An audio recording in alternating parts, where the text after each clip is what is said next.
ছেলেমেয়েদেরকে আমরা লেখাপড়া করাবো। আমি প্রধান শিক্ষক করছি তিনি যেন আমাদের এই দাবিগুলো সহজে মেনে নেন, এটাই আমাদের প্রত্যাশা। সরকার তো 5% মেনে নিছে, আপনাদের সমস্যা সমান কথা।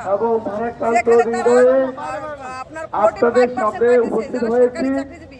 আপনারা জানেন গত 12 তারিখে প্রেস ক্লাবে সমাবেশে পুলিশের নির্লজ্জ হামলার শিকার হয়ে আমি নিজেই পুলিশ ক্যাম্পে গিয়ে আশ্রয় দিয়ে থাকি। তারপরেও কিন্তু ক্ষান্ত হয়নি। আপনারা মিডিয়ার মাধ্যমে দেখেছেন আমার এক সহকর্মীকে পুলিশ ক্যাম্পের ভেতরে থাপ্পড় মেরেছে পুলিশ। এই দৃশ্য সারা পৃথিবীর মানুষ দেখেছে। শুধু তাই নয়, আমার এক ভাইকে পিটিয়ে রক্তাক্ত করেছে এবং ব্যানার দিয়ে আরো 6 জনকে আহত করেছিল।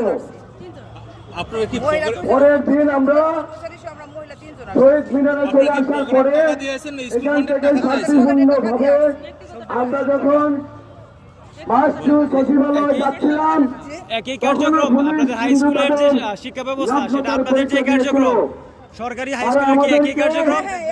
হাইকোর্টের সামনে একটা চিপার মধ্যে আটকিয়ে লাইন অফ করে দিয়েছিল।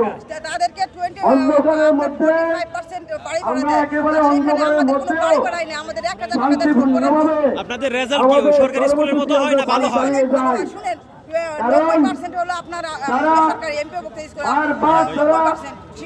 নির্লজ্জতার পরিচয় দিলেও আমরা কিন্তু শিক্ষক মানুষজনের কারিগর, আমরা আমাদের সর্বোচ্চ ধৈর্যটুকু আমরা উপহার দিয়েছিলাম। তা আজকে তাদের কাছে প্রশংসিত।